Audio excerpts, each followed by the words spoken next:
Good evening everyone. आज मैं आपको डॉक्टर जोसेफ मर्फी की जो बुक है the power your infinite power to be rich, इसका एक चैप्टर है मेंटल इमेजिनरी एंड रिचेस। इस चैप्टर से उन्होंने जितनी सक्सेस स्टोरी बताई किसकी, विजुअलाइजेशन की, वो स्टोरीज़ आपको बताऊंगी। हो सकता है एक वीडियो में ये तीनों स्टोरी ना आ पाए तो हम इसको 2 पार्ट में बनाएंगे। तो पहली जो स्टोरी है, इस स्टोरी को शुरू करने से पहले कुछ एक चीज़ें मैं आपको बताना चाहूँगी कि विजुअलाइजेशन जो है ना, the whole world is ruled by visualization, imagination से ही पूरी दुनिया चल रही होती है। इमेजिनेशन से ही बड़े बड़े साइंटिस्ट, आर्टिस्ट, म्यूजिशियन, जो डिस्कवरी जिन्होंने की है बहुत बड़ी बड़ी, वो कहीं ना कहीं इमेजिनेशन के थ्रू ही की है। मतलब imagination is the world most powerful tool है जो हमारे पास है, और हम उसको यूज़ नहीं करते हैं क्योंकि हमें उसका तरीका ही नहीं पता रहता है, और हमें उसको कैसे, मतलब उससे होता भी है या नहीं हमको यही नहीं पता, जबकि हम पूरे टाइम इमेजिनेशन कर रहे होते हैं। अभी हम कुछ ना कुछ हमारे दिमाग में पिक्चर्स चल रही होती, क्योंकि हमारा जो दिमाग है ना वो पिक्चर्स को समझता है। हमारा दिमाग लैंग्वेज या उन सब चीज़ों को नहीं समझता है, वो तो इंसानों ने क्रिएट की। हमारा दिमाग सिम्बल्स, नंबर्स, इमेजेस, इसको बहुत अच्छे से समझता है।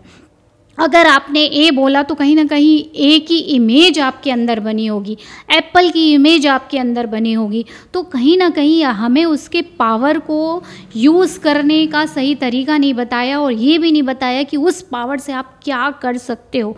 तो इमेजिनेशन से आप क्या हासिल नहीं कर सकते हो, ये वो सक्सेस स्टोरीज़ हैं जो आपको मोटिवेट करेंगी और आपको एक सरल रास्ता दिखाएंगी अपने सपनों की दुनिया को कैसे हासिल कर सकते हो, कैसे जी सकते हो, हर चीज़ मैनिफेस्ट कैसे कर सकते हो। तो ये जो सक्सेस स्टोरी है ये डॉक्टर जोसेफ मर्फी की उसी बुक से, उसी चैप्टर की है। उसमें ये जो स्टोरी मैं बताने वाली हूँ ये एक बिजनेसमैन की है कि how he manifested millions of dollars का बड़ा बिजनेस एंड उसके साथ फैबुलस रिचनेस को कैसे अट्रैक्ट किया, वो भी कुछ ही सालों में। वो हमेशा बताते हैं कि उन्होंने उनको गाइड किया, और वो क्या करते थे, दिन में 3 बार, सुबह, दोपहर और शाम को इमेजिनेशन करते थे। बहुत बड़ी बड़ी बिल्डिंग्स, बहुत बड़े बड़े ऑफिस, बहुत बड़े बड़े स्टोर्स, बहुत बड़ी बड़ी फैक्ट्रीज़, और वो उन सब के मालिक है।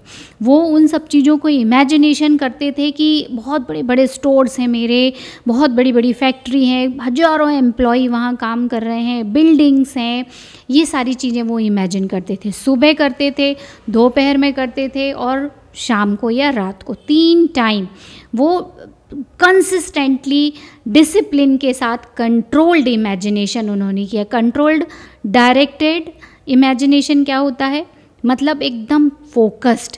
यानी आप अगर फैक्ट्रीज देख रहे हो, बिल्डिंग्स देख रहे हो, तो आपका पूरा ध्यान उस पर है। इवन आपको दीवार, उसका कलर, सीढ़ियाँ, उसका कलर, लोग आ रहे हैं जा रहे हैं, कैसा उस समय टेम्परेचर है, क्या आपको उस विंडो से सीन दिख रहा है, मतलब इतना विविडली इमेजिनेशन जब हम करते हैं तो उसको फोकस्ड कहते हैं। डायरेक्टेड इसलिए क्योंकि वो अपनी सारे मेंटल फैकल्टी को, मेंटल एनर्जी को एक जगह फोकस्ड करना चाह रहे थे। किस चीज़ में, कि मैं इतना बड़ा बिजनेसमैन हूँ, इतना बड़ा बिजनेस मैंने खड़ा किया है।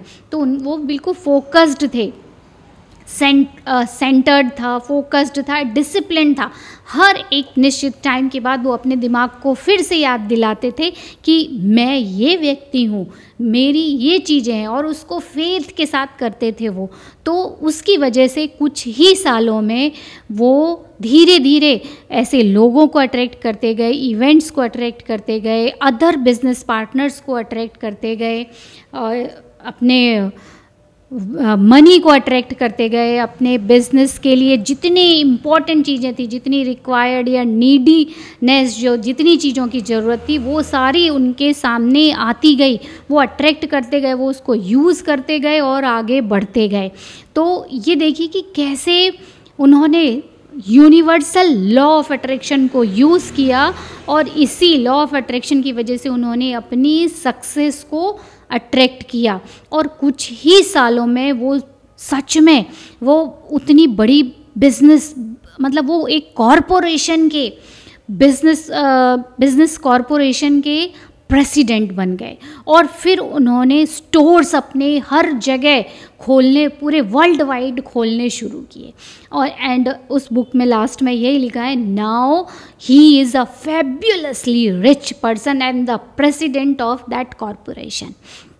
तो देखिए कैसे उन्होंने डिसिप्लिन्ड, डायरेक्ट विजुअलाइजेशन से या इमेजिनेशन से अपने $1 मिलियन बिजनेस को अट्रैक्ट किया and now he is enjoying his life.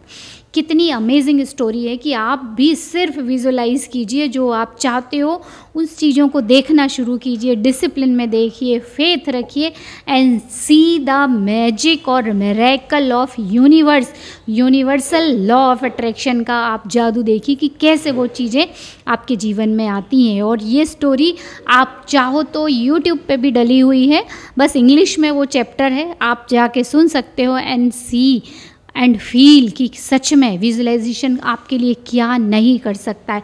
आप भी अपना बिजनेस ग्रो करना चाहते हो, बहुत सारे मेरे जो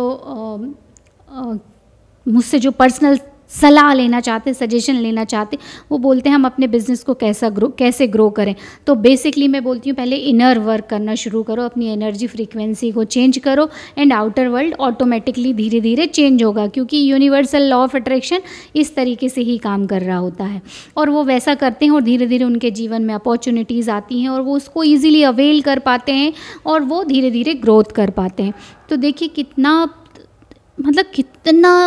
इन्फिनिट पावर है हमारे अंदर रिचनेस के लिए, पर हम क्यों नहीं कर पाते हैं? क्योंकि देखो जैसे लॉ ऑफ अट्रैक्शन हमेशा काम कर रहा है ना, ग्रेविटी जैसे काम करती है वैसे ही वो भी कर रहा होता है, भले आप चाहो ना चाहो पर वो कर रहा है। अभी वीडियो देख रहे हो, ये भी आपने अट्रैक्ट किया है, मैं बना रही हूँ तो ये भी कहीं ना कहीं मैंने ये अट्रैक्ट किया है। तो वैसे ही जो आप काम कर रहे हो वो अट्रैक्ट तो हो ही रहा है। मतलब अगर आपके जीवन में फाइनेंशियल डिफ़िकल्टीज़ आ रही हैं, रिलेशनशिप में डिफ़िकल्टीज़ आ रही हैं या किसी भी तरह की कोई प्रॉब्लम आ रही, तो कहीं ना कहीं वही हम इमेजिन कर रहे हैं। हमारा दिमाग, सबकॉन्शियस माइंड या कॉन्शियस माइंड, ये सब उस चीज़ को बार बार इमेज बना रहे हैं, उसकी इमेजिनेशन कर रहे हैं हम और लगातार वो हम कर रहे हैं, तो वही चीज़ें हमारे जीवन में अट्रैक्ट हो रही हैं। तो हम बार बार लैक को देख रहे हैं, उसको फील कर रहे हैं, उसको सच भी मान रहे हैं, सब तरफ से इन्फ्लुएंस है, तो वही अट्रैक्ट होगा। यूनिवर्स, हमारा दिमाग ये मेक श्योर करता है कि जो भी आप विजुअलाइज करो वो आपके जीवन में आना शुरू हो जाए। तो हम उसको चेंज भी कर सकते हैं and you will see the positive result. जैसे ही आप ना अबंडेंस देखना शुरू करोगे कि, और अबंडेंस ज़रूरी नहीं कि सिर्फ पैसे का ही देखो, आप यू आर नेचुरल अबंडेंट। आप देखो आपके पास अगर अच्छे रिलेशन है तो आप उसको भी इंजॉय कीजिए, हर किसी के पास नहीं रहता। रिचनेस के अलग अलग तरीके हैं। आप अच्छे स्वस्थ व्यक्ति हो, ये भी क्या रिचनेस से कम है? आप सांस ले पा रहे हो, आपके लंग्स काम कर रहे हैं, ये भी क्या रिचनेस से कम है? कहीं ना कहीं हर व्यक्ति किसी न किसी रूप में बल्कि मैं तो बोलूँगी बहुत सारे एरियाज़ में रिच है। पैसा केवल एक क्या बोलते हैं स्टैंडर्ड नहीं है आपके रिचनेस का या अबंडेंस का। पैसा तो है, पर आपको किस चीज़ से खुशी मिलती है? आपको कहीं ना कहीं प्यार से खुशी मिलती, कहीं ना कहीं आपको पूछे जाने पे खुशी मिलती, कहीं ना कहीं आपको सुने जाने पे खुशी मिलती, कहीं ना कहीं आपको दिखे जाने पे खुशी मिलती। तो इस चीज़ों में तो हम रिचनेस है ही, हमारे अंदर अबंडेंस है ही। और जैसे ही ये फील करने लगोगे तो आपका पूरी कायनात आपको वो दिलाने के लिए ना जुट जाती है। Yes my dear friend, I hope this story will help you to grow your business और whatever dream you want, तो उसमें आपकी ज़रूर मदद करेगी। और हम अभी 2 स्टोरी और बची हैं तो वो हम बनाएंगे नेक्स्ट वीडियो में। तो हम मिलते हैं नेक्स्ट वीडियो में, तब तक गुड नाइट।